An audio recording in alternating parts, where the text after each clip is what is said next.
बने थे।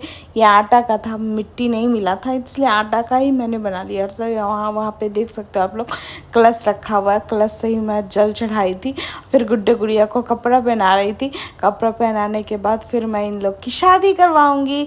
और आप देख सकते हो, देखो शादी करवा रही हूँ मैं।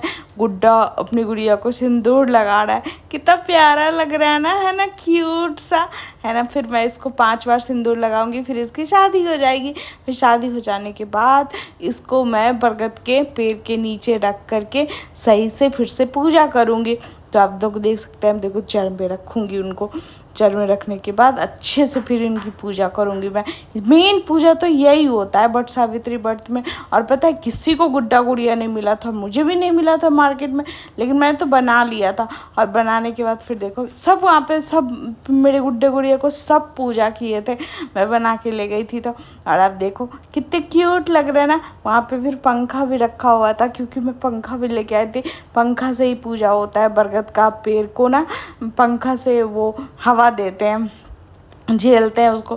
फिर सारा फ्रूट्स रख करके हम पूजा कर रहे थे। फिर कथा सुन रहे थे, आंटी कथा पढ़ रही थी।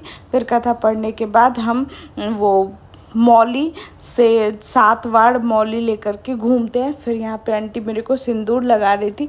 फिर आंटी सिंदूर लगा रही थी, 5 बार सिंदूर लगाते हैं, विध होता है ये। फिर लगाने के बाद फिर हम भी लगाए थे पंखा हो करके बरगद के पेड़ को। फिर हम भी आंटी को सिंदूर लगाए थे। फिर लगाने के बाद हम और मेरी बहन, देखो कितनी सुंदर लग रही है मेरी बहन। फिर हम बहन के साथ कलश माथे पर रख के घर आने लग गए थे। थोड़ी देर हम लोग पैदल चले थे, उसके बाद फिर आ गए थे सीढ़ी पे आ करके। फिर कलश सर पे रख करके फिर घर में हम लोग प्रवेश करेंगे, भगवान के पास जाएंगे। फिर आप अगले ब्लॉग में देखना आगे क्या होता है। मैं अपने हस्बैंड की पूजा करूँगी।